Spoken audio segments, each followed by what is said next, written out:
Alright, next up on Is This Deck for Prague or Ostruzna is Edgar Markov. Edgar Markov is one of my subscribers' favorite decks. Whenever I do anything with him, I always get a lot of comments, a lot of interest.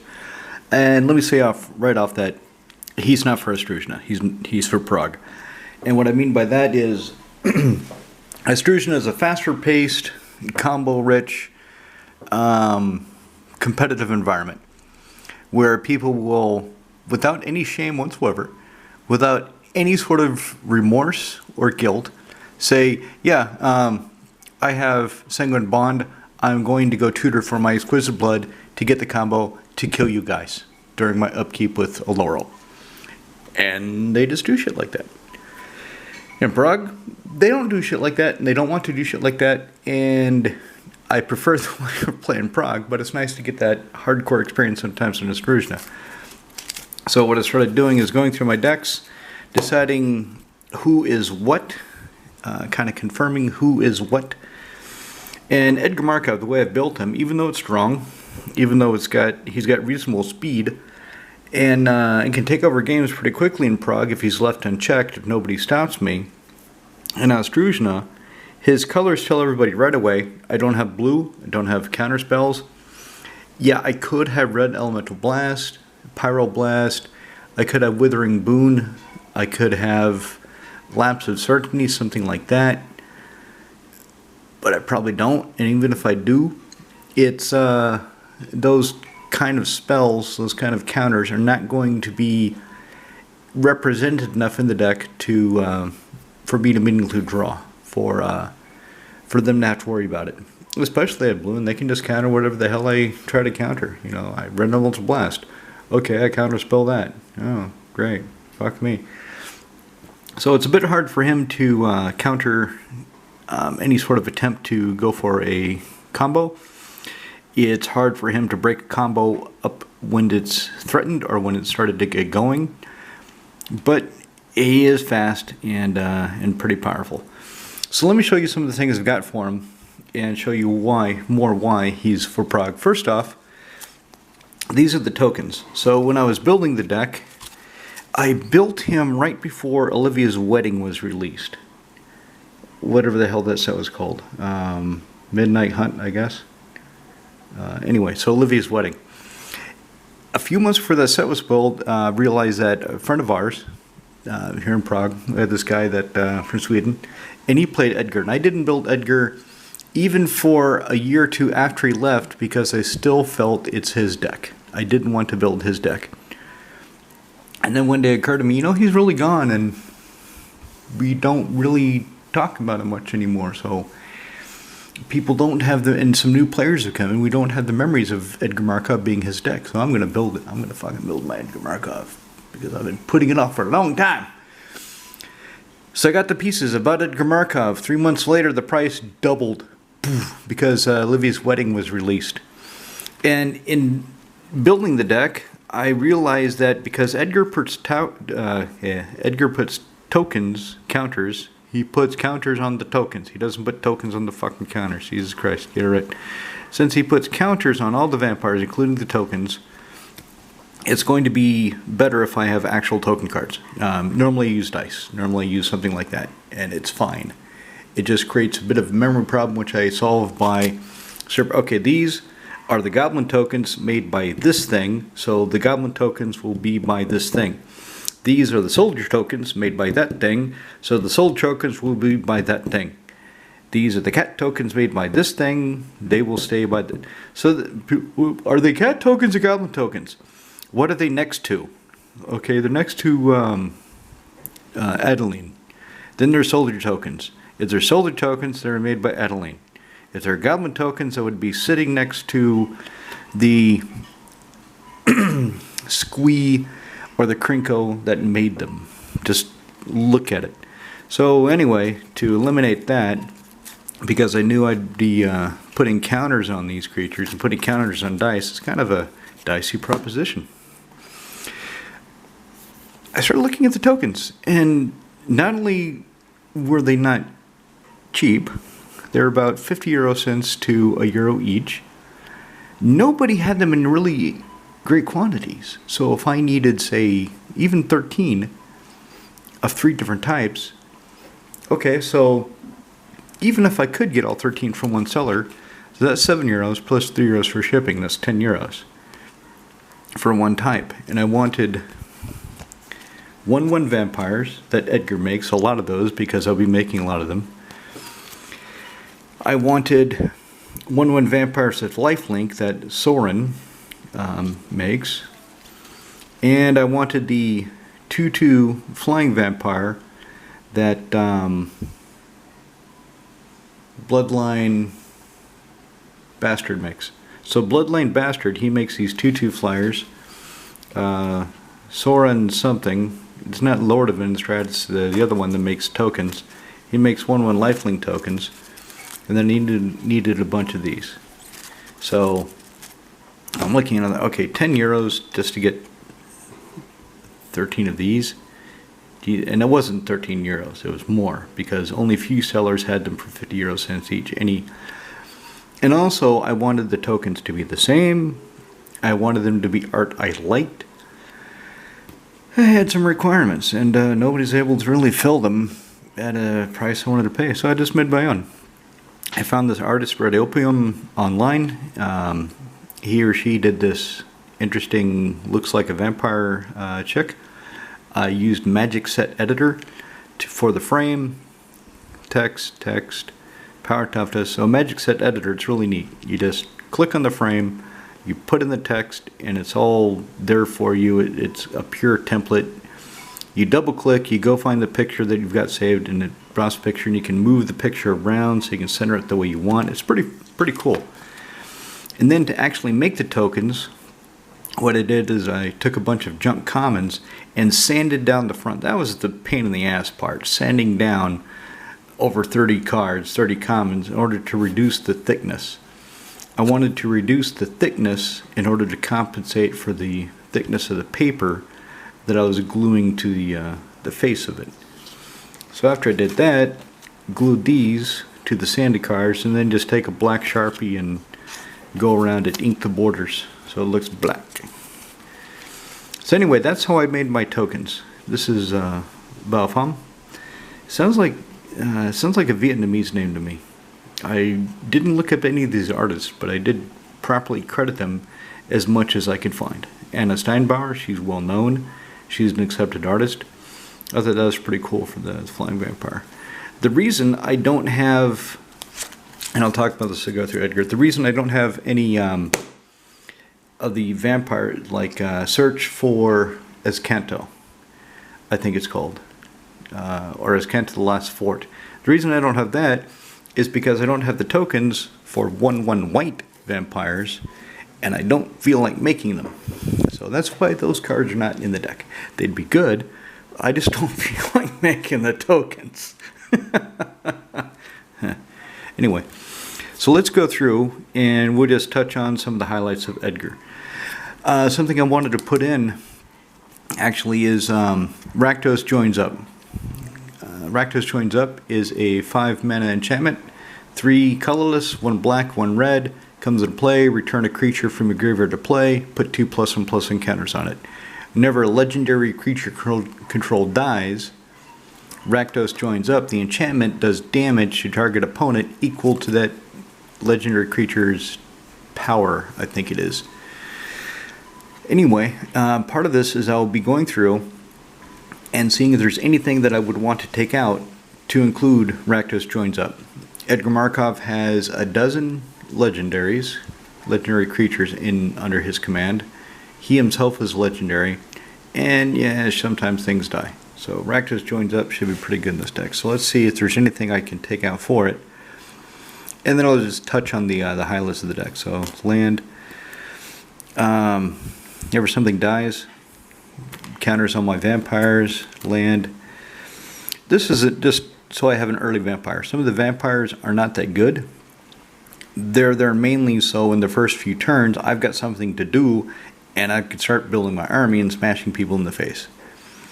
The choices I made in those vampires are not good for Ostruzna. I should have more tricky things. I should have more combo type pieces. But I don't really want to think about what I need to do to make Edgar Markov compete on that level. I know it wouldn't be that difficult. Everybody that sees this, at least 2 people say, get Roaming Throne. And they say, but it's not a vampire. And they say, well, when it comes into play, it is a vampire. And I respond with, unless when I cast it, it triggers Edgar Markov, to me it's not a vampire. Even though, no matter how good it would be in the deck, it just doesn't fit the theme that I have, which is everybody in the deck is a vampire natively. It's not any of this comes in, which I understand. If I was going to build it for Ostruzna, I would get a Roaming Throne, but I don't want to jump him up to that level. I want to play him more often, meaning I play in Prague weekly, and I want the option of being able to take Edgar Markov any week I want without starting an arms race by pumping him up or changing a bunch of cards, because these cards are for Ostruzna, these cards are for Prague, and every time I switch, I need to switch. I don't want to do that. Okay, Zaquelos. Okay, Damnation. Yep, kill everything. Oh, there he is. Sorin, Lord of Innistrad. So that's the one. Put a 1/1 black vampire creature token lifelink onto the battlefield. Okay, Sorin, the last visitor. So the last visitor, it's kind of the same. His +1 is you get the emblem. His neg, I think it's still a neg 2. His neg 2 is you get the creature. So they're kind of interchangeable. And I just went Sorin, Lord of Innistrad, because it's the old Dark Ascension art. I love it. I like that set. I have fond memories of playing that set. And the +1 is to make the vampire. I'm not really worried about the emblem. I'm more concerned with making the vampires. Okay, this guy, typically when he comes into play, I draw a card and lose life. Command Tower, Sacred Foundry, Vito. Vito is really good in this deck. You never gain life, target opponent loses, and there's a lot of ways to gain life in this deck. Like this guy. Well, this guy doesn't gain me life, he hurts people. Vito, Bloodseeker, he's not that good. I mean, the art is pretty cool. I like the fact that it's a foil and it's cool looking. But a 1/1 that, okay, whenever an opponent comes to play under my opponent's control, I can ping them for 1. That's not very impressive, but he is an early vampire that only costs 1 black, so that's why he's there. I'm sure as time goes on, there's going to be better options. But for right now, he's got a home. Vanquisher's Banner. When it comes to play, say vampire, my vampires get bigger. Whenever I cast a vampire, I make a vampire token and a draw card. Beauty. Vampire Sex Mage, Planeswalker Killer. There we go.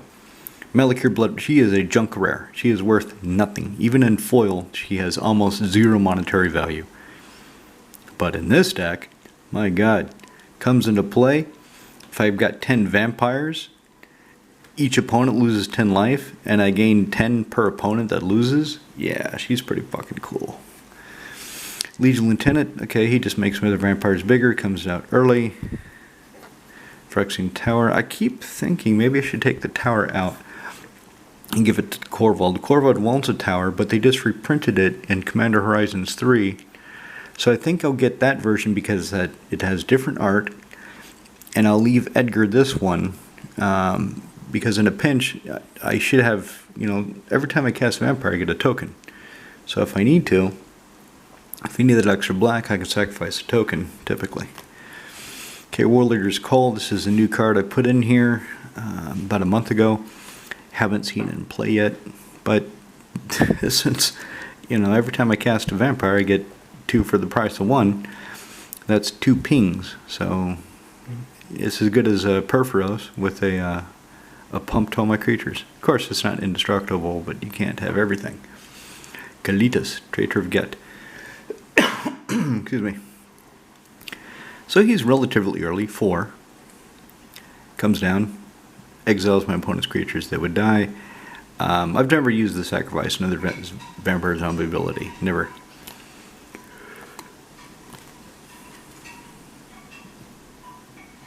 Then again, I cannot remember ever actually drawing him and playing him. So, there you go.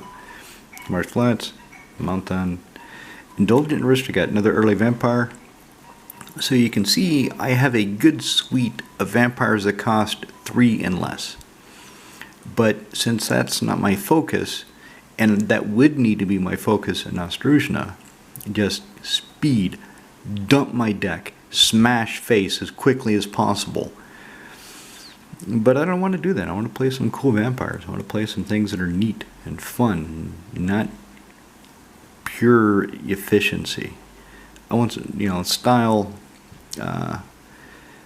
Style has its own way of winning, right? Anyway, this dude has lifelink, exact creature, put a +1/+1 on all my vampires. Okay, there's Drana. I've got, I believe I took out the last Blood Chief from this deck. I believe I took her out. Maybe I put her back in. I'll find out when I get to her. Or if I don't, then I'll really find out. So 3 for 2, 3 flying for striker, deals combat damage player. Everybody that attack is +1/+1 counter. Urborg. Now, the thing is, there's kind of a non-bow because I've got somebody else in here that gives all my vampires first strike.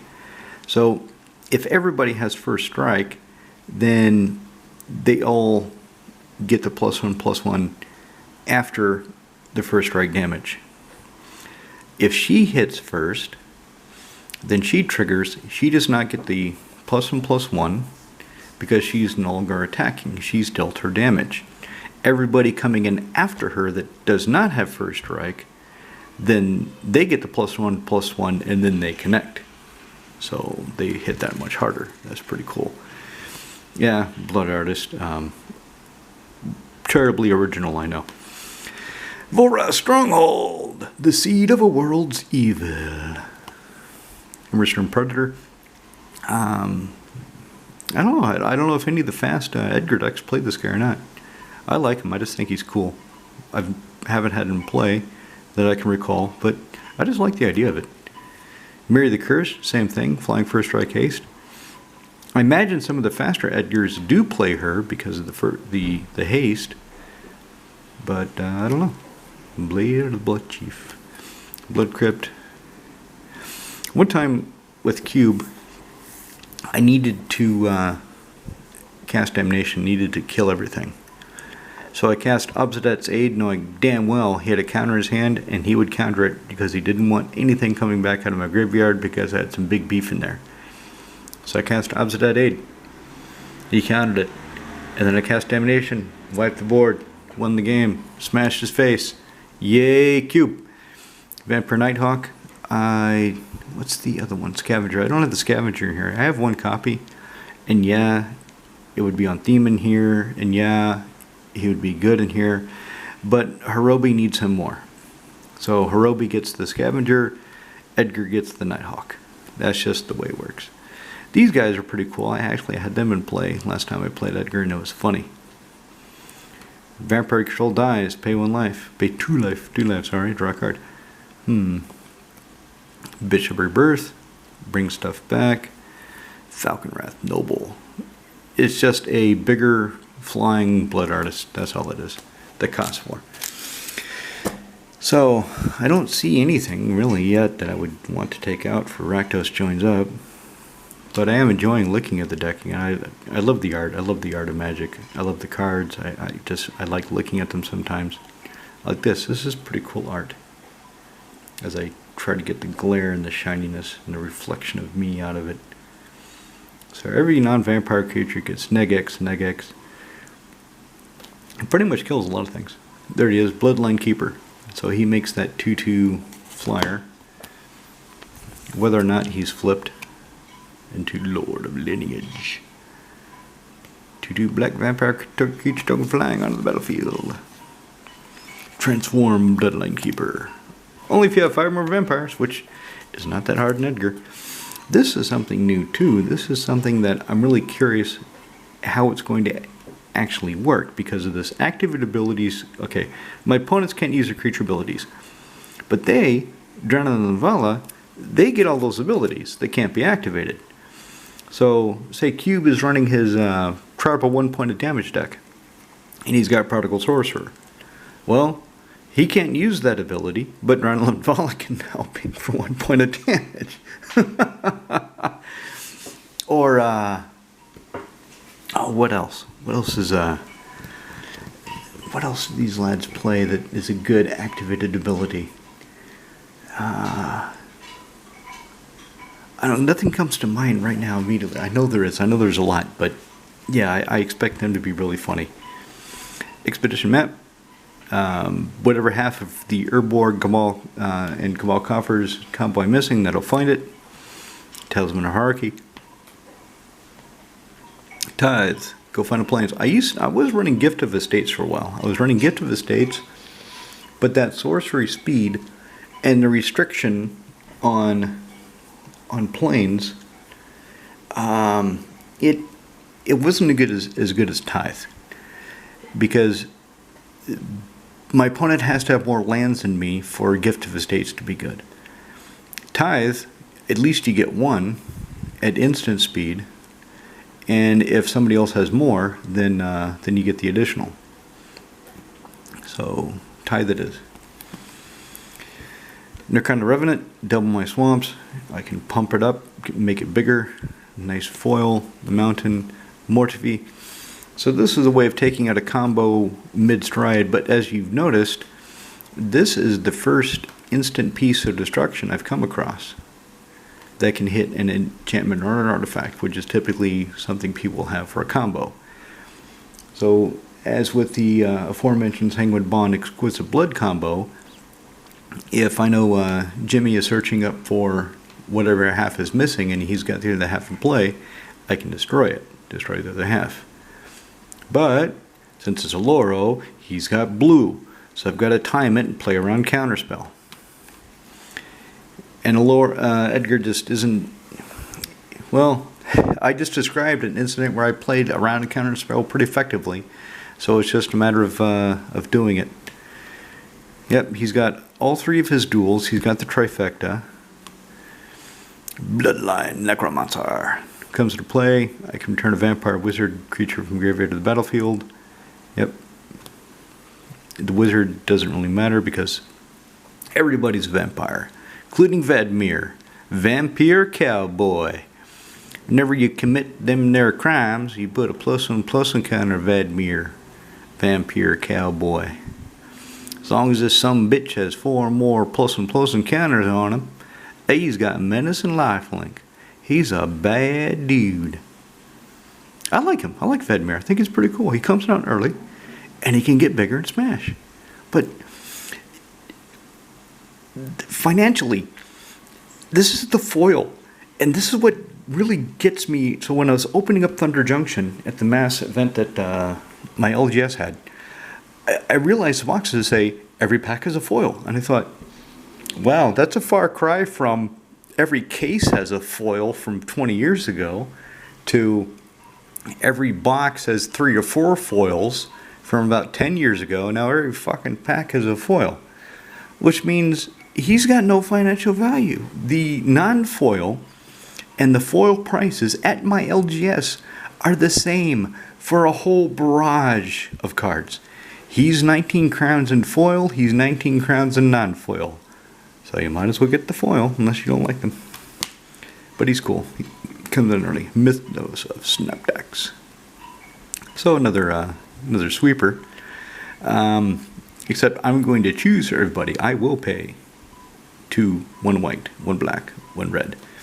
And choose the permanents for each player and destroy the rest. What else have I got? Bishop of Binding. I've not had this guy in play. He costs a lot. This guy actually, maybe this guy can come out.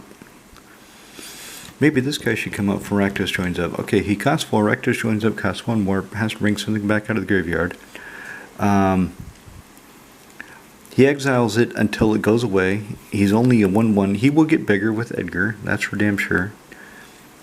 Okay, that's an idea. Bishop of Binding, I don't know if I need him. I believe I need to look at Moxfield or just count, and I don't want to waste your time counting right now. I believe Edgar has about 38 vampires, 38 creatures. He's got a lot of creatures.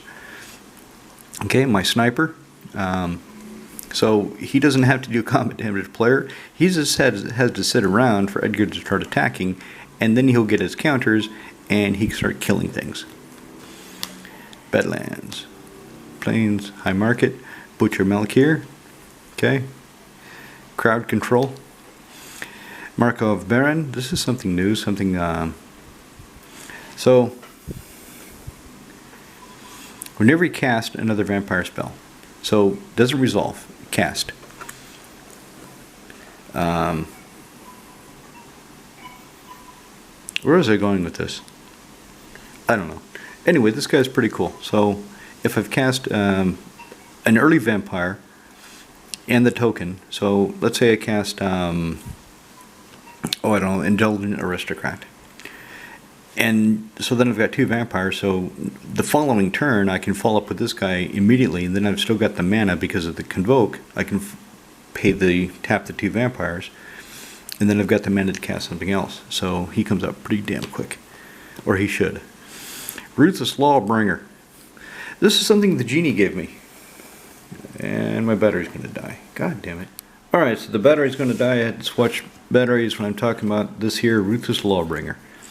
So this sumbitch, Genie gave it to me. So the Genie got it, I think he got it out of a draft. I'm not sure how he picked it up, but he didn't want it and thought it'd be fun if I played it in Edgar Markov. And he's basically Vindicate. One black, 1 white. Sorcery speed because you have to cast him. And, okay, so he can't hit land, but he's kind of like a Vindicate. Vindicate guy is what we call him. It's a pretty cool effect. I like him. I've got him. I've had him out in play, and it's funny. But the art is shit. I mean, it's just some dude is standing in a weird pose with some weird ass energy yoke with a fucked up cape, and look at his hat. His hat is really stupid. So those horns. That's not a brim. So if that were actually a hat, when it rains, or there's a toxic deluge, it would fall right between those horns and right in front of his eyes. So I don't understand the point of the hat. It looks like AI art. It looks pretty shitty. Who's the artist? Thomas Raphael. I can't even really read that. Joshua Raphael. Never heard of the guy. I don't know what else he's done, but if that's the height of his ability to imagine vampires and cowboys, they could have picked somebody else. Hopefully there'll be a secret lair with this guy, and they'll give him some cool art. But in the meantime, I mean, this is cool because it came from the Genie. Vindicate guy. Okay, Soul Ring. D-Spark. Okay, this is another way of hitting a combo piece in midstream. So, instant speed, exile target permanent with CMC 4 greater. I keep going back to Sanguine Bond and Enlighten Exquisite Blood because Big Jimmy, he did do that. He cast either Demonic Tutor, or he cast a Tutor, and he said just outright, with no shame, yeah, I'm going to get my other combo piece, and you guys will lose during my upkeep. I think Frenchie broke it up, countered it, when he actually went to cast the combo piece. But, yeah, that's the way it is. Ostruzna, you just played the shit. Even one of my buddies out there, he's got Elish Norn. Elish Norn is the commander. He has Urborg, Tomb of Yawgmoth, and an Elish Norn mono white deck, and Cormus Spell. The idea is you get Cormus Spell. All swamps are 1/1 creatures. You play Urborg, Tomb of Yawgmoth. All lands are swamps. Therefore, all lands are now 1/1 creatures. Then you play your fucking commander, and all your opponent's lands, which are now 1/1 creatures, get -2/2 and die. All your lands get +2/+2. And he's openly talking about how he's got this combo in his deck and is asking my advice on the deck. I said, well, one, I wouldn't play that shit in Prague, but against the lad you play with out here, yep, do it. There is more life gain on my side, life loss on the side. This guy's fantastic. Whenever a vampire you control attacks, each opponent loses 1 life and you gain 1 life. Keep in mind the triggers for each vampire. So if I attack with 6, that's 6 instances of this trigger. If I attack with 2, that's only 2. If I attack with 25, that's 25 points of life loss to my opponents. This guy is fucking cool. I like him a lot. City Brass.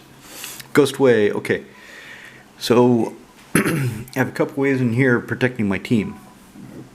So if somebody's going to Damnation or talk to Deluge or do any bullshit that I am not ready for, don't want to deal with, I'll just check my guys out for a turn. Okay, you Damnation. In response, all my guys are going away for a little while. They'll come back and smash you in the face for daring to cast such a thing and trying to kill them. Vona, Butcher of Magan. Vigilance, Lifelink. Yeah, this guy's cool. I've had him work. The pace 7 life is kind of steep, but it's kind of like Vindicate. This is super Vindicate guy. This is repetitive Vindicate guy. Kind of. You Vindicate, you don't pay 7 life, and it's not 5, but it doesn't come with a 4/4 body either, does it? There it is. Stormkirk Captain. So in Captain Kirk here, my other vampires get +1/+1 on the first strike. So if Captain Kirk is in play, and I've got Drana in play, and everybody's got first strike, so by the time she connects and would put the counters on everybody, everybody is no longer attacking because it's after the damage step. They're no longer considered attacking. They're considered as having attacked. So he's kind of a non-bow in the deck, but it's good having the redundancy, especially the +1/+1. That's pretty good. Okay, there's the last Blood Chief. So it's not the last Blood Chief drawn I took out. It's Calastria Blood Chief. So there's drawn a Calastria Blood Chief from the original Zendikar set. She's 3 colorless, black. I believe she's a 3/4. And you spend black, target creature gets +X.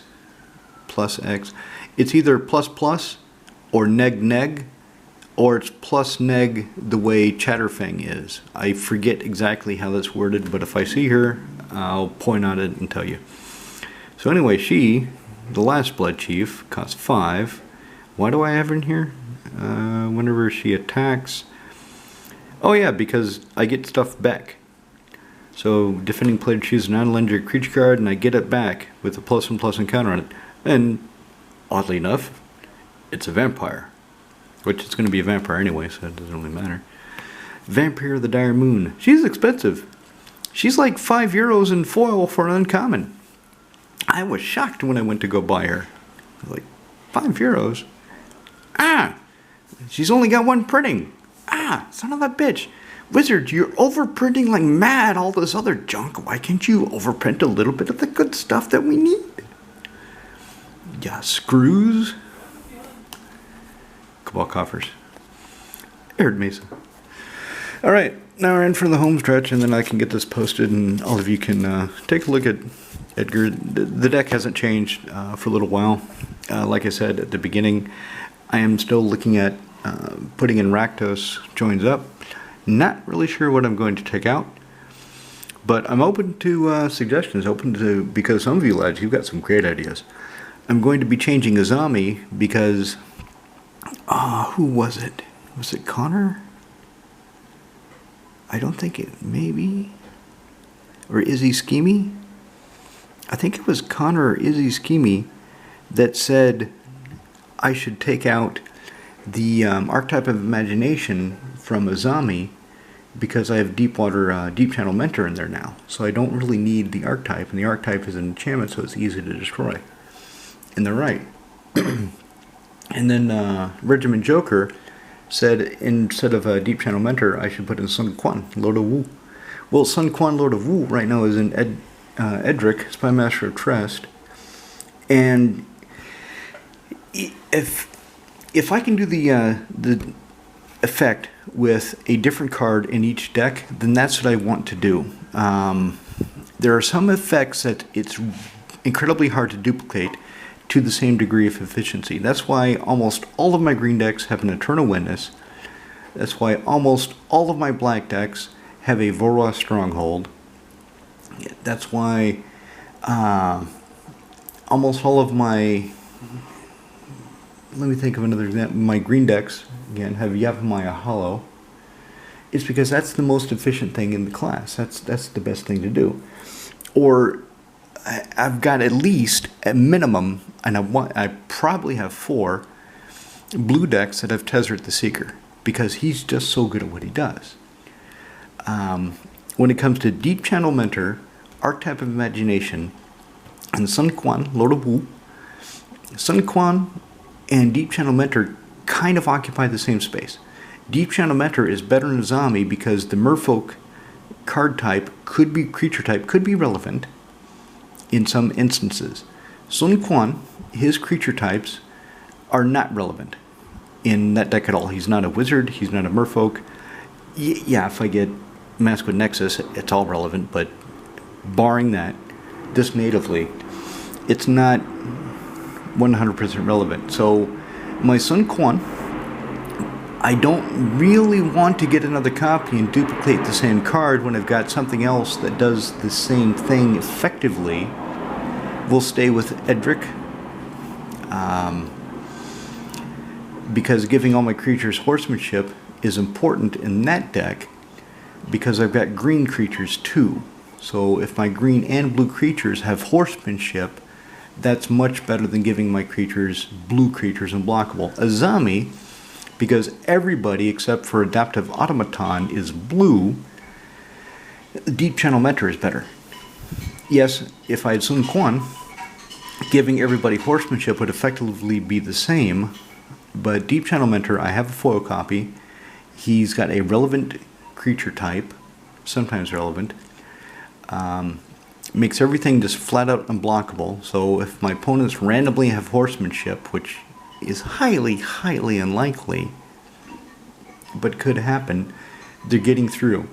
An Archetype of Imagination would go to Kestia, because Kestia right now is having a problem of being blocked, because a lot of the enchantment creatures are small and have an effect that I don't want to lose if I get them killed in combat.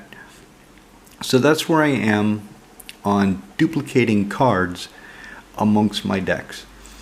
At the moment I have 20 EDH decks. I'm going to take 3 and set them as, well actually I'm going to take 2 and set them aside for Ostruzna. One is Azami. The other one I don't know yet. As I get through this video series of who is for Ostruzna and who is not, I will make that determination. And then I'm going to rebuild Brago. I'm going to rebuild Brago to Ostruzna standards. And that will be the 3 Ostruzna decks that fit nicely in one box, so I can just grab it when I go out there. And then that means I have 2 slots open for Prog decks.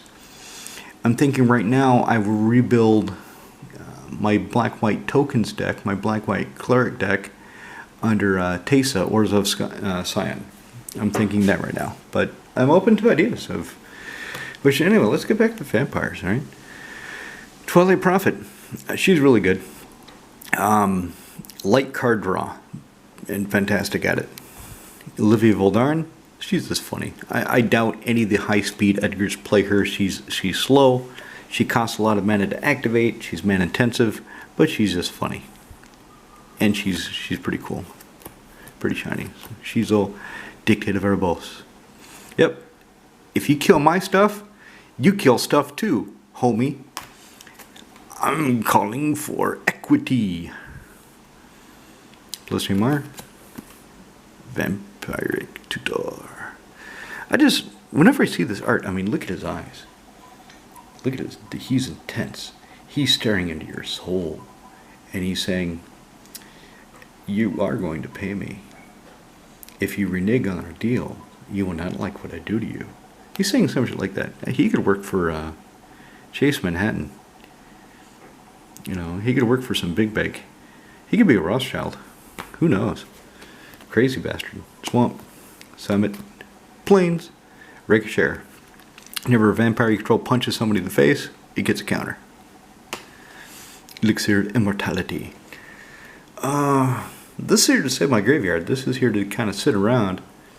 So if somebody says, wow, you've got a lot of creatures in your graveyard. And I can say, yep, I do.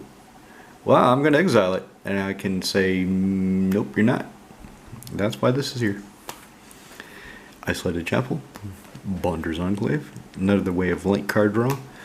So I started calling Yehini Undying Partisan, Evgeny Complaining Russian, because it's, well, I need to redo the art for it, really.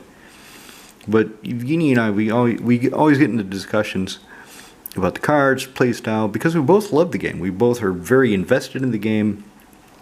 We both have similar ideas about the way we want to play.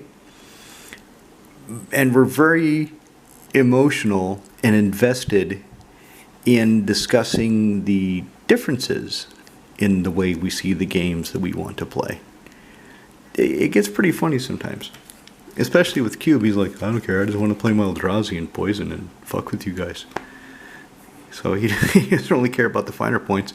All he cares about is, can I play my Eldrazi now? Can you guys at least pretend to be playing at my level? Blood Baron of Viscopa. Junk Mythic. Junk Mythic from Dragon's Maze. I like him though. I like him a lot. I like the way he looks. He looks cool. I like that he has a lifelink. He's got protection from black and white. I don't care about the 30 more life. Opponent 10 or less life, because that almost never matters. But he's just cool. Although for a lot of people, this would be the first guy to get cut, because they don't see the point of having some fucking 5 mana 4/4 lifelinker with random protections. It doesn't really interest them. Well, I like him, so he's going to stay. Helm of Possession. Yeah, I sacrificed one of my vampire tokens, and I'm going to take something you have that's a lot tastier. Unless I've got this guy in play, and I would just have to sacrifice whatever I grab from you anyway. Although sometimes that's the point. Sometimes that's the point. Now, Anawan, at the beginning of my upkeep, everybody sacrifices a non-vampire creature. Obviously, my opponents are going to sacrifice something that's not going to set them back too far. They're not going to sacrifice their best creature. Well, if I possess it, if I snatch control of their best creature, and then during my upkeep, everybody has sacrificed a non-vampire creature, well, I only have one, and it was your best creature. So, sorry, not sorry. It dies. Okay, did I go through anything?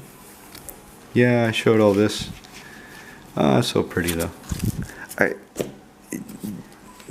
Somebody was talking about foiling out their Edgar Markov deck. And to be honest, I understand the appeal of that. I understand the appeal of that a lot. And I've thought about doing that. I've thought about foiling out some of my decks. But what I've come to appreciate is it's actually kind of nice to have a few non-foils in the deck. Let's get a good shot for the thumbnail. It's actually kind of nice to have a few non-foils in the deck for contrast, to set off the foils. At least that's the way I look at it, started to look at it. Let me know what you think in the comments below. There we go. That'll be the thumbnail picture right there. Edgar, yeah, oh yeah, that looks pretty, that's a good angle. I like that. Alright lads, let me get this posted for your pleasure and amusement.